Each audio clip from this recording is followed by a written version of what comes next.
오늘 우리 주시는 하나님의 말씀은 요한복음 13장 31절에서 38절까지의 말씀입니다. 요한복음 13장 31절에서 38절까지 우리 한 목소리로 봉독하시겠습니다. 함께 봉독하십니다. 시작. 그가 나간 후에 예수께서 이르시되 지금 인자가 영광을 받았고 하나님도 인자로 말미암아 영광을 받으셨도다. 만일 하나님이 그로 말미암아 영광을 받으셨으면 하나님도 자기로 말미암아 그에게 영광을 주시리니 곧 주시리라. 작은 자들아, 내가 아직 잠시 너희와 함께 있겠노라. 너희가 나를 찾을 것이나 일찍이 내가 유대인들에게 너희는 내가 가는 곳에 올 수 없다고 말한 것과 같이 지금 너희에게도 이르노라. 새 계명을 너희에게 주노니 서로 사랑하라. 내가 너희를 사랑한 것 같이 너희도 서로 사랑하라. 너희가 서로 사랑하면 이로써 모든 사람이 너희가 내 제자인 줄 알리라. 시몬 베드로가 이르되 주여 어디로 가시나이까? 예수께서 대답하시되 내가 가는 곳에 내가 지금은 따라올 수 없으나 후에는 따라오리라. 베드로가 이르되 주여 내가 지금은 어찌하여 따라갈 수 없나이까? 주를 위하여 내 목숨을 버리겠나이다. 예수께서 대답하시되 내가 나를 위하여 내 목숨을 버리겠느냐? 내가 진실로 진실로 내게 이르노니 닭 울기 전에 내가 3번 나를 부인하리라. 아멘. 할렐루야. 오늘 본문 34절, 35절에 보면 예수님께서 사랑에 대해서 말씀을 하고 계십니다. 이렇게 말씀하셨어요. 새 계명을 너희에게 주노니 서로 사랑하라. 내가 너희를 사랑한 것 같이 너희도 서로 사랑하라. 너희가 서로 사랑하면 이로써 모든 사람이 너희가 내 제자인 줄 알리라. 여기서 핵심되는 말씀은 사랑입니다. 서로 사랑이에요. 서로 사랑. 예수님께서 우리를 사랑하신 것처럼 서로 사랑하라고 말씀하셨어요. 우리가 서로 사랑하면 모든 사람이 우리가 예수님의 제자인 줄 알리라. 사랑이 핵심입니다. 근데 제가 늘 말씀드리지만 서로 사랑이라고 할 때 이 서로라는 말은 저 사람이 나를 사랑하니까 나도 사랑한다가 아니라 내가 먼저 사랑하는 거예요. 내가 먼저 사랑할 때 저 사람도 나를 사랑하고, 그래서 서로 사랑이라는 겁니다. 마태복음 22장에 보면 한 율법사가 예수님께 이렇게 묻지요. 선생님, 율법 중에서 어느 계명이 크니까? 예수님 당시 율법에는요, 하라고 하는 조항이 248개, 하지 말라고 하는 조항이 365개, 그래서 총 613개의 조항이 있었습니다. 근데 그래서 유대인들은요, 율법 중에서 어느 계명이 더 중요하고 어느 계명이 덜 중요한지에 대해서 논쟁을 자주 했지요. 예수님은 율법사의 질문에 간결하고 명확하게 대답하십니다. 내 마음을 다하고 목숨을 다하고 뜻을 다하여 주 너희 하나님을 사랑하라 하셨으니 이것이 크고 첫째 되는 계명이요 둘째도 그와 같으니 내 이웃을 내 자신같이 사랑하라 하셨으니 이 두 계명이 온 율법과 선지자의 강령이니라. 한마디로 핵심은 뭐라는 거예요? 사랑이라는 겁니다. 하나님 사랑하고 이웃을 사랑하는 것이 율법 중에서 가장 큰 계명이다, 이렇게 말씀하시는 거죠. 로마서 13장 10절에도 보면 사랑은 율법의 완성이라고 말씀합니다. 이게 무슨 말이냐 하면 사랑하면 율법을 온전히 지킬 수 있다는 거예요. 완성이라는 말은 그렇지 않습니까? 여러분 율법에 보면 뭐 간음하지 말라, 도둑질하지 말라, 뭐 이런 얘기들이 쭉 나오잖아요. 근데 정말 사랑하면 사랑하는 사람한테 거짓말 하겠습니까? 그죠? 사랑하는 사람한테 어떤 나쁜 해코지를 하겠냐고요. 그게 바로 사랑이 율법의 완성이다라는 말의 뜻입니다. 그러니까 사랑이 핵심이고 사랑이 완성이라는 거죠. 오늘 본문에서 말씀하고 있는 사랑은 아가페예요. 희생적인 사랑, 하나님의 사랑, 조건 없는 사랑을 말합니다. 그래서 기독교는 사랑의 종교라고 말을 하지요. 사랑이 핵심입니다. 우리 몸 안에요, 백혈구라는 성분이 있거든요. 근데 이 백혈구가 전체 혈액의 1%밖에 안 되는데 온몸에 골고루 퍼져 있다고 합니다. 그래서 백혈구가 하는 일은 이제 우리 몸에 어떤 세균이나 병균이나 박테리아나 이런 것들이 들어오면 그걸 이제 물리치는 일을 한다는 거예요. 근데 백혈구가 나쁜 균을 물리치는 게요, 이렇게 힘으로 물리치거나 박살내거나 이런 게 아니고요. 백혈구를 이렇게 활짝 열어서 그 나쁜 균을 품어버린답니다. 그러면 백혈구 안에서 나쁜 균이 녹아서 소멸해 버린다는 거지요. 사랑이 이 백혈구와 같습니다. 사랑은요, 안아주고 품어주고 녹여주는 거예요. 새덩이 같은 마음도 녹이게 하는 게 바로 사랑이라는 겁니다.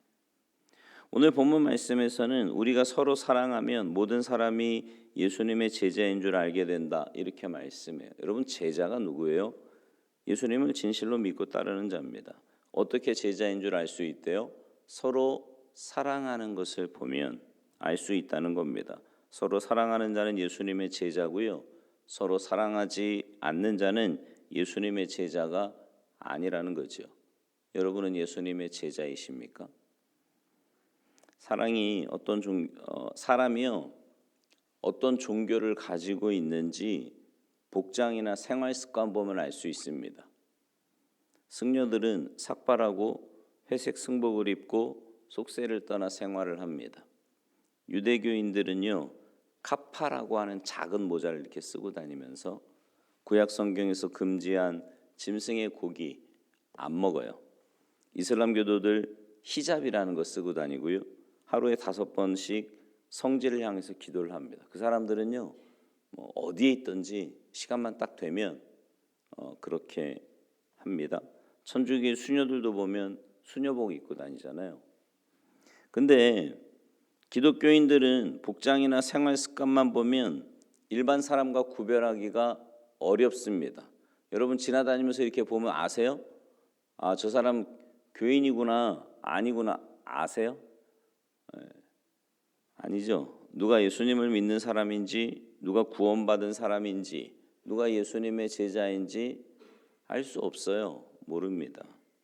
그래서 이런 생각 한번 해봤거든요.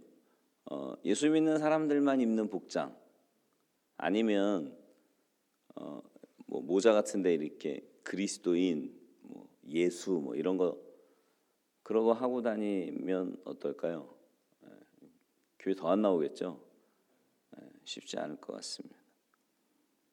현실적으로 어려운 일이에요. 근데 예수님이 기독교인인 것을 확실하게 구별하는 비결을 알려주신 거예요. 오늘 본문에서.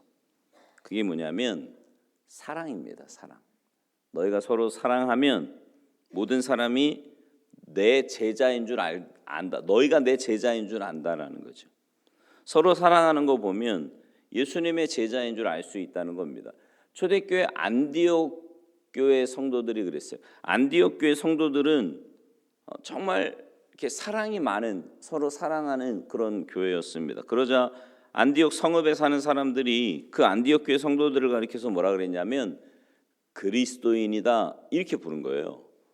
그러니까 그리스도의 사람이다, 이런 뜻이고요.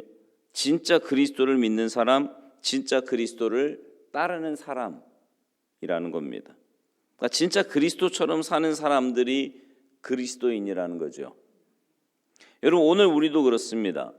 진짜 그리스도인이 되어야 하는 거예요. 그냥 교회만 왔다 갔다 하고 겉보기에는 예수 믿는 사람처럼 보이는 그런 거 말고 진짜 그리스도인, 진짜 예수님의 제자가 되어야 한다고요. 그러기 위해서 뭐 하래요? 서로 사랑해야 한다는 겁니다. 사랑이 증거예요. 그러니까 고린도전서 13장에도 보면 방언하고 천사의 말을 하고 뭐 하고 다 해도 사랑 없으면 뭐래요? 아무것도 아니래요. 그거 아무것도 아니래요. 성 프란시스 이야기 가운데 이런 이야기가 있습니다. 그가 어느 추운 겨울날 길을 가는데 길에서 거지가 구걸을 하고 있는 거예요. 근데 나병이 걸린 굉장히 불쌍한 거지였습니다. 근데 거지를 보는 순간 불쌍한 생각이 들어서 당신 뭐가 필요합니까? 내가 어떻게 도와줄까요? 이렇게 물었어요. 그랬더니 옷이 필요하답니다.